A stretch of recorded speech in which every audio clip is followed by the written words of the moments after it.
Hello friends, देखिएगा आप लोगों के कुछ क्वेश्चंस हैं जो आपने मुझसे पूछे हैं। जिंदा क्वेश्चन है। वो जिंदा क्वेश्चन कौन से हैं वो सुनिएगा। पहला है हैप्पीएस्ट माइंड के बारे में कि क्या आईपीओ में पैसा लगाना चाहिए, इसका जवाब दूंगा। दूसरा रूट मोबाइल पे है। तीसरा सीडीएसएल और बीएससी के ऊपर सवाल है।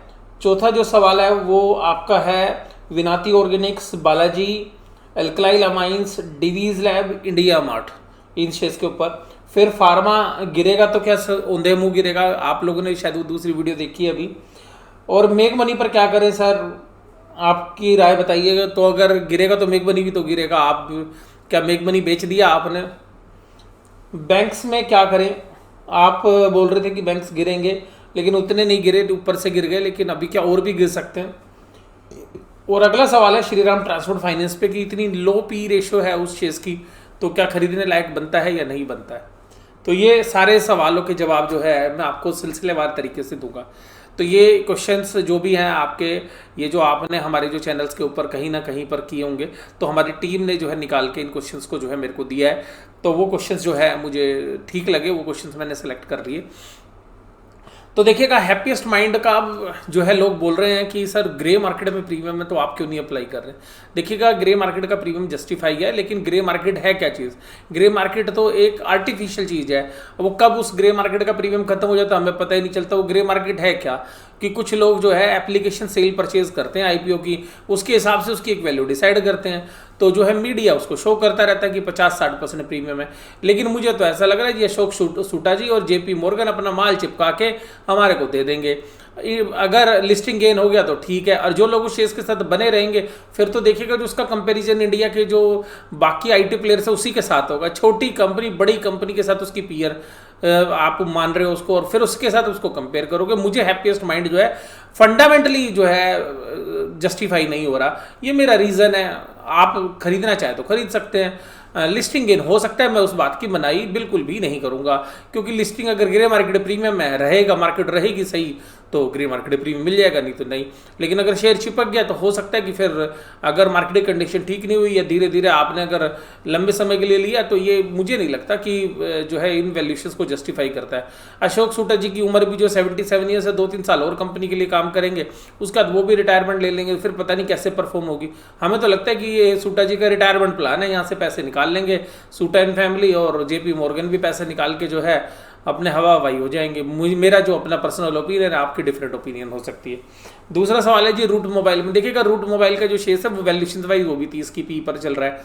तो अगर 30 के पी पर चल रहा है, लेकिन ये सेक्टर ऐसा है कि इसके अंदर ना ज़्यादा प्लेयर्स है नहीं, तो ऐसे शेयर्स के अंदर क्या होता है कि इन्वेस्टर्स का जो है रुझान थोड़ा पॉजिटिव होता है। तो 20% या 30% तक के मुझे लग रहा है कि प्रीमियम मिल सकते हैं। इन्वेस्टमेंट ग्रेड का शेयर भी ये हो सकता है, क्योंकि 4-5 साल से लगातार ये प्रॉफिट भी दिखा रहे हैं। और जो है गुप्ता जी जो है इस फैमिली को चलाते हैं, तो गुप्ता जो फैमिली है जो चंद्रकांत जी चलाते थे, उनका अगर हम ट्रैक रिकॉर्ड किया हमने तो हमें ठीक ठाक लगा। तो इसका मतलब है कि अगर वो ठीक ठाक है तो आगे अगर यहाँ पे अब वो यहाँ पर अपनी एक रेपो बनाने के लिए कोशिश करेंगे ही, क्योंकि अगर आप लिस्टेड स्पेस में होगे तो लिस्टेड कंपनीज के बहुत सारे फायदे होते हैं। तो ऐसे जो ट्रू बिजनेसमैन होते हैं वो कभी वैल्यू डिटोरिएट नहीं होने देते अपनी बिजनेस की। तो इसलिए मुझे लगता है कि 20-30% के पैसे जो है बनने चाहिए। उसका बाद सीडीएसएल और बीएससी के शेयरों में क्या चल रहा है। सीडीएसएल और बीएससी के शेयर्स में क्या चल रहा है जी, एक आईपीओ आएगा अगले महीने में, आपको बताता हूँ। उस आईपीओ के अंदर एक जो इंस्टीट्यूशन जो प्लेयर है, एक प्राइवेट इक्विटी प्लेयर है, वो अपनी जो है पोजीशन ऑफलोड करेगा। तो जब वो ऑफलोड करेगा तो उसकी जो पेयर कंपेरिजन है वो सीडीएसएल और बीएससी से बनती है। तो जब आपका जो प्राइस सेट होता है आईपीओ के लिए, तो सेबी भी इस बात पर नजर रखता है कि आपकी जो पी रेशो है वो उनके आसपास हो जो मार्केट के बाकी पीयर्स हैं। तो जब इनके शेयर प्राइस बढ़ जाएंगे तो अल्टीमेटली जो है जो नया शेयर आएगा आईपीओ के लिए, उसका भी जो है अच्छा प्राइस जो है उस प्राइवेट इक्विटी प्लेयर को मिल जाएगा जो कि आईपीओ के अंदर अपने शेयर ऑफलोड कर रहा है। तो ऐसे केस में ऐसा देखने के लिए मिलता है कि ऐसे प्राइवेट इक्विटी प्लेयर्स जो है खुद भी शेयर खरीदने लगते हैं। तो मतलब 20-30 करोड़ रुपए का जो है पूरा गेम है। वैसे तो मुझे लगता नहीं 10-20 करोड़ का भी लॉस है, थोड़े टाइम के लिए फंडिंग चाहिए 100-150 करोड़ रुपए की, और शेयर तो ऊपर आ ही गया, तो ये तो है नहीं कि एकदम नीचे चला जाएगा। तो हो सकता है कि 5-10 करोड़ रुपए के गेम से अगर 1500-1600 करोड़ रुपए का गेम गेम बन रहा है तो कोई भी प्राइवेट इक्विटी प्लेयर बनाएगा। तो इसलिए मुझे ऐसा लगता है कि वो इन शेयर्स को भी नहीं गिरने देगा। मार्केट करेक्ट होगी तो नॉर्मल करेक्शन तो इसके अंदर भी आएगी, लेकिन एक ऊपर की पी रेशियो जो है बीएससी के शेयर में भी और सीडीएसएल के शेयर में भी बनी रहेगी, जिसकी वजह से जो है करेक्शन के अंदर जब मार्केट में करेक्शन होगी तो इन शेयर्स में करेक्शन होने की संभावना थोड़ी कम रहेगी। और फंडामेंटली भी जो है ये शेयर्स ऐसे नहीं है कि जो है इमेजिनरी हैं या ऐसी आर्टिफिशियल कंपनीज हैं, ऐसी तो है नहीं। और बहुत सारे जो इंस्टीट्यूशंस हैं वो भी इनको लॉन्ग टर्म के लिए होल्ड किए हुए हैं। तो इसलिए जो है मुझे ऐसा लगता है कि जो private equity player in shares को ज़्यादा नहीं गिरने देगा। तो इसलिए जो है इन दोनों शेयर्स में जो है रुझान बना रहेगा पॉजिटिव। मार्केट की गिरावट तो होगी तब भी, मुझे लगता है गिरावट तो देखो सब शेयर्स में होती है, जब होती है तो इनमें भी होगी, ऐसा तो नहीं है, लेकिन जो है वो नहीं आएगा, फ्री फॉल नहीं होगा। उसका Vinati organics, Balaji amines, alkyl amines, Divi's lab, India mart, ये सारे ऐसे शेयर्स हैं जो चले हुए शेयर्स हैं। देखिएगा मुझे अब इन सारे शेयर्स की ना वैल्यूएशंस स्ट्रेच लगती है, तो बेशक से कितना भी बड़ा हो, अब ये थोड़ी ना है कि जी आप किसी को भी 60 या 70 की पी पर ले लोगे जब तक बिजनेस टर्न अराउंड नहीं हो रहे हैं या बिजनेस में ऑन पेपर्स जो है आपको प्रॉफिट्स नज़र नहीं आ रहे हैं, और जब इतने अच्छे पैसे बन रहे हैं तो देखिएगा इसमें से कुछ शेयर्स मेरे भी पर्सनल पोर्टफोलियो में थे, मैं तो निकल गया। अभी आपकी मर्जी है, मुझे वैल्यूएशंस रिच लग रहे हैं, इनके ऊपर अगर यहाँ से 5-10% भी करेक्ट होगी तब भी मुझे खरीदने के प्राइस लगते हैं। 30-40% अगर यहाँ से करेक्ट होते हैं तो खरीदने के भाव मुझे लगते हैं, क्योंकि ये पाँचों के पाँचों शेयर्स विनाती organics, Balaji amine, alkali amines और डिवीज लैब और इंडिया मार्ट, ये सारे के सारे महंगी वैल्यूएशंस पर हैं अभी। तो अगर 20-30% की करेक्शन कभी मिलेगी तो फिर देखेंगे, फिर भाव भगवान है, मैं तो आपको यही बात बोलता हूँ हमेशा।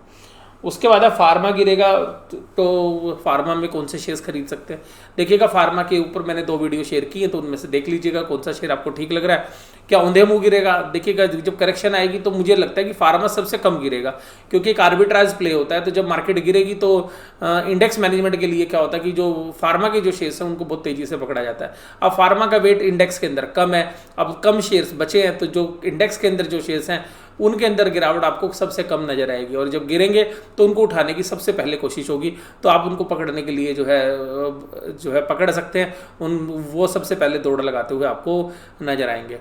तो यहाँ पे ध्यान रखिएगा। तो करेक्शन में जो है फार्मा गिरेगा तो सही, लेकिन उठेगा भी सबसे पहले, और करेक्ट भी शायद कम होगा, या आर्बिट्राज प्ले है तो ऊपर भी हो सकता है।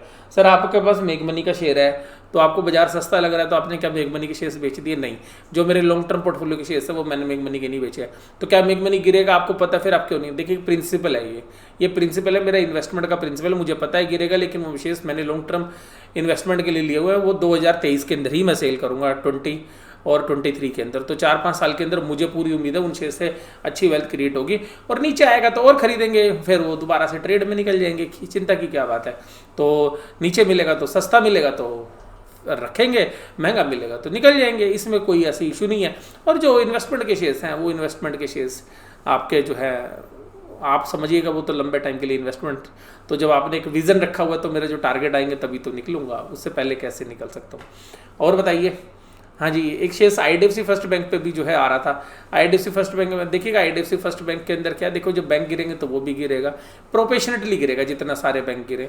क्या नीचे खरीदने का मौका है? हाँ, 27 रुपये तक तो आ ही सकता है, मुझे बड़ा आराम से लग रहा है। और मुझे ऐसा लग रहा है कि जब वी वैद्यनाथन जी ने 22-23 रुपये में शेयर बेचे थे अपने खुद के, और फिर बाद में इंश्योरेंस कंपनी को भी जिन प्राइस पर शेयर दिए थे, तो वहाँ तक भी प्राइस आ सकते, मना नहीं किया जा सकता मार्केट की करेक्शन के अंदर। और बैंकिंग में ऐसा कोई लाइमलाइट में कुछ दिख नहीं रहा है, या ऐसा बैंकों के लिए ग्रोथ के बहुत अच्छी अपॉर्चुनिटीज़ अगले 1-1.5 साल के अंदर हमें नजर आ रही हैं। संकट ही संकट नज़र आ रहा है। और अभी तो देखिएगा जब ये मामला आएगा 10 तारीख को, जो है बैंकों से रिलेटेड जो बाकी शेयर्स हैं उनके ऊपर भी सेम अप्लाई हो रहा है। तो देखिएगा अगर 10 तारीख को जो सुप्रीम कोर्ट जो सुनवाई कर रहा है, तो अभी देखिएगा यहाँ पे तो अभी चीथड़े उड़ेंगे इन बैंकों के। क्यों? क्योंकि यहाँ पे ये बोलेंगे कि जो 30% जो इंटरेस्ट चार्ज करते हैं बैंक वाले क्रेडिट कार्ड पे, अभी तो ये जो पब्लिक इंटरेस्ट लिटिगेशन लगी है उसके अंदर ये बातें भी खुलेंगी कि सरकार कैसे इनको लूटने का जो आदेश दे रखी है। आप 10-15 दिन डिले करते हो पेमेंट, और पार्टी अगर वो नहीं देती है ड्यू डेट पे तो आप उसको 30% तक का इंटरेस्ट लगाते हो। और उसकी वजह से क्या होता है, जो गरीब आदमी है, जो रिटेल इन्वेस्टर्स है, जो मिडिल क्लास है, उसको तो तुमने 5 महीने के लिए तो तबाह कर दिया। अब तुमने उनको इकोनॉमी तुमने बंद कर दी, उसके पास पैसे रहे नहीं, अब वो वापस करने जाएगा तो उससे अब 30% का ब्याज ले रहे हो। तो ये जब मुद्दा उठेगा तो इसके ऊपर भी देखिएगा कि क्रेडिट कार्ड के ऊपर भी आपको जो है इंटरेस्ट रिवाइज होते हुए, या गवर्नमेंट को अपनी पॉलिसी तक बदलनी पड़ सकती है इसके ऊपर। तो यहाँ पे बहुत सारे ऐसे मुद्दे हैं। ये जो पब्लिक इंटरेस्ट लिटिगेशन खोली गई है ये 10 तारीख को, ये वास्तव में इंटरेस्ट के वेवर के चक्कर में नहीं है, ये वास्तव वास्तव में बैंकिंग सिस्टम के अंदर जो लूप होल्स हैं उसके चीथड़े उड़ाने के लिए इन लोगों ने खोली। और ये भी देखिएगा बहुत सारे वकील और जो है अभी आपको बहुत सारे जो एक्टिविस्ट हैं वो भी इसके साथ जुड़ते हुए नजर आएंगे। ये जानबूझ के ये चीज की गई है, कभी आपको सोच रहा है खाली इंटरेस्ट वेवर के लिए की गई है। एक तरीके से अन्याय तो हो ही रहा है कि आपने देखिएगा एक तो 5 महीने के लिए इकोनॉमी बंद कर दी। इकोनॉमी बंद थी तो आदमी के पास पैसा आया नहीं, पैसा नहीं आया तो वो दे कहाँ से, उसका धंधा बंद, बिजनेस बंद। और आपने उसको टाइम तो दे दिया और टाइम के ऊपर आपने 30% का आपने उसके ऊपर इंटरेस्ट लगा दिया और फिर साथ साथ 500-500 रुपये की आपकी लेट फीस की पेनल्टी लग गई। तो देखिएगा ये जो मुद्दा है काफ़ी गर्म आएगा, तो इसको सॉर्ट आउट होने दीजिएगा। किस तरीके सॉर्ट आउट होता है, आगे एनपीए की परफॉर्मेंस कैसी आती है, तो नीचे के भाव पे मिले तो देखिएगा वहाँ पे रिस्क एंड रिवार्ड आपके फेवर में हो सकता है। बाकी बैंकों पे क्या रहा है सर, बैंक इतने नहीं गिरे। देखो जी बैंक इसलिए नहीं गिरे, मैं बताता हूँ, यहाँ पे सबने अपना देना था QIP। अब QIP के अंदर जब शेयर्स देने होते हैं तो बड़े इंस्टीट्यूशंस उस माल को नहीं बेचते। और मैंने आपको दूसरी वीडियो में बताया कि उन्होंने अब बेचना था, बेच लिया उन्होंने, माल ऊपर ले जाके सारा माल बेच दिया। दूसरी वीडियो आप देख सकते हैं। तो उनको यहाँ पे सबसे कमीशन खाना होता है। अगर वो सारा माल बेच देंगे नीचे चला जाएगा तो बैंकों का माल बिकेगा नहीं। तो बैंक को क्या होता है, अंडरस्टैंडिंग होती है कि तुम हमारा माल ऊपर रखो, ऊपर हमारे शेयर इश्यू हो जाएंगे, उसके बदले में एवज में कोई ना कोई कमीशन या किसी तरीके का बेनिफिट हम आपस में ट्रांसफर कर लेंगे।